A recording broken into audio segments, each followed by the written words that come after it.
Good morning, afternoon, or evening, ladies and gentlemen. Allincrypto here, and welcome back, guys, for another jam-packed daily cryptocurrency market update. I'm wishing you all a wonderful week so far. And if you are new to this channel and finding yourself on my videos for the first time today, don't forget to check out that subscribe button, because we drop an update akin to this one every single day at 1 p.m. UK time to help you guys stay up to date with the latest and greatest things happening with the cryptocurrency markets, but also the broader markets. And that's exactly what we're going to be doing in this video. Today is a very significant day for the markets, as it is the day that the Fed come out and decide what they're going to do in regards to monetary policy. And I think the decision has already very much been made that they're going to leave rates unchanged. But what the Fed comes out and says post the decision is going to be very important, and the markets are definitely going to react to this. So we are going to be looking at that. We have said a number of things on rate hikes or cuts and where we think things are going. We did say going into this year, people were a little bit premature on expecting as many cuts as they have done. A lot of those cuts have actually been priced out the market, and that's what's caused this kind of readjustment and the strength in the dollar. As a result of higher than expected inflationary prints, we are now getting inflation back in line, and the Fed's PCE, which is their core inflationary metric that they go by, is basically where they want it, where their target is. So I don't think they're going to continue to up rates unless there's a reason perhaps to do so, and that could be inflation spiking once again, but it's going to have to do it massively. I don't think they're going to cut them just yet, and actually that's totally fine, because we don't want the Fed to cut rates just yet, but we are in an election year.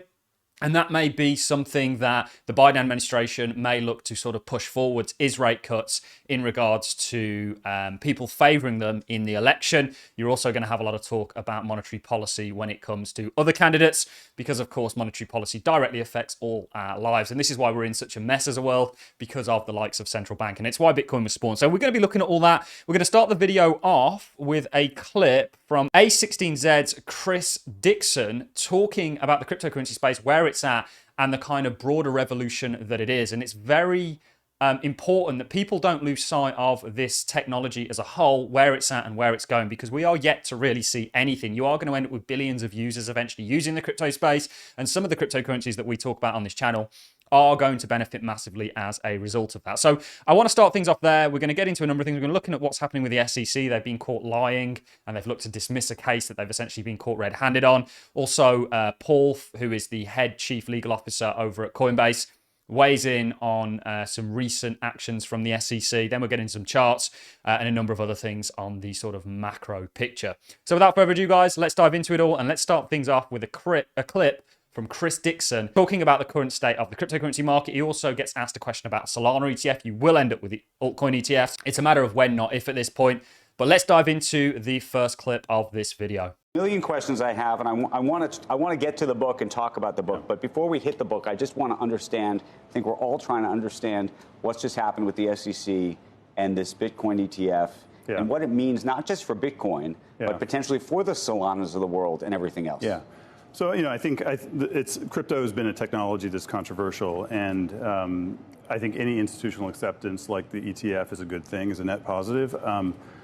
That said, I'm very focused on, and our firm is very focused on investing in entrepreneurs building new utilities, new applications that are used by hundreds of millions and eventually billions of people. So less focus on financial instruments, but I think it's a net positive. That's what I was going to say. You separate the idea of crypto money crypto, versus like utility crypto, if you will. Yeah. And how much of a future you think money crypto really has? Well, I think payments, DeFi, Bitcoin, these are all important applications. I view blockchains as an expansive technology. It's a new way to build internet services. Those services can be games, they can be social networks, they can be financial services. And so the financial part is important, but I think in a lot of ways it's been overplayed in the discussions. And so one of the things I try to do in my book is describe all of the different expansive use cases for the technology. So Solana is one of those that actually has a big use case. It's like Ethereum. Yeah. A, I'm curious if you think that turns into its own ETF, but B, where you think it really goes. Yeah, I mean, the specific ETFs, I think that'll play out for a long time. I think there's some discussion of the Ethereum ETF. I mean, I think this technology is inevitable. I think this is the future of the internet. So I think over time you will see greater and greater acceptance of ETFs and other kinds of financial instruments. So, but I think that will take time. And our focus is on investing in early stage entrepreneurs, and we see a lot of innovation. ETF would never be something you'd look at. It's too far down the road. For us, No, yeah, I mean, we're generally early stage investors, and so we're really looking. We're meeting with entrepreneurs. They have a lot of really interesting ideas. We think this is a really interesting new technology for building new internet services, and so that's kind of our focus. But this technology is inevitable. I love what he just said there, and we're very much in agreement with that. And there is a broader application to a distributed ledger, and it is a technology really akin to the internet in regards to how it is revolutionizing the way that we do things. And we interviewed Ziga Drev from Origin Trail yesterday, who works with Google. They also work with the likes of Walmart and many other people to essentially decentralize knowledge itself, which is an exceptionally interesting concept. There's so many applications for distributed ledger. This is why we think the Bitcoin maxis are very wrong by calling anything that's not Bitcoin an SHIT coin. It just seems completely arrogant, in my opinion. We do think Bitcoin is very separate from the rest of the market. There are, of course, trying to be other store of value coins, but Bitcoin I do think is very separate and special in many regards, in regards to its origins and so on and so forth.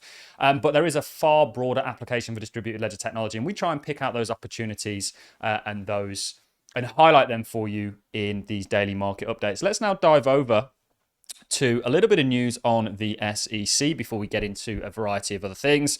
So this was from Jeff Roberts. So let's get this straight. The SEC lied to obtain an ex parte tro where defendants don't even learn about the charges. The judge finds out and is understandably annoyed, starts disciplinary process. The SEC drops the case to try and wiggle out of it. This is very common with government agencies. Government agencies do not serve you.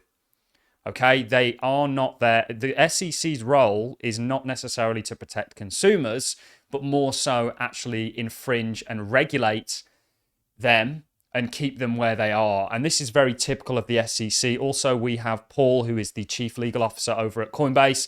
Below is the administrative record of the SEC's decision rejecting our petition for digital asset rules. Why would you not allow digital asset rules and treat this as something very separate from perhaps what you would weigh the Howey test up as? See for yourself whether it's even close to complete or sufficient to justify their decision. And then they go on to list some dates. So we still have this whole legal battle for the crypto space taking place whilst everything else is happening. And I do think that, again, Bitcoin through the door is the first kind of crypto that's been recognized and kind of allowed and accepted by institutions and the markets. You're going to end up with Ethereum. We're looking like May might be the approval of an Ethereum ETF. And then you will end up, like that clip said, with the likes of, I think personally, Solana is going to be the first one. I think it's been chosen. I think it's statist. I think that's why you've seen the price move that you've seen. And then you'll get other blue chips in there.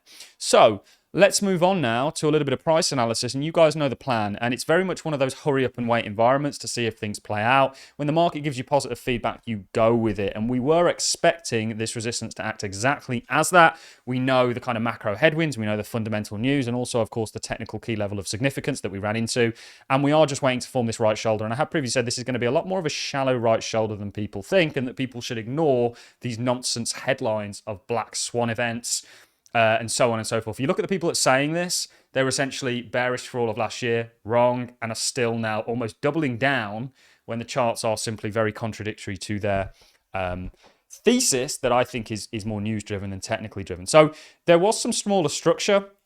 If we drop right down the timeframes that could see this right shoulder be in, we did look at a potentially smaller inverse head and shoulders, which actually perfectly aligns with the key level of significance that we had, which is the target, just to show you this very quickly, that we had for Bitcoin in 2023 that was based on this head and shoulders. You can see this key level of significance is acting exactly as that. And this may be a smaller head and shoulders here that could give you a 45-ish K Bitcoin.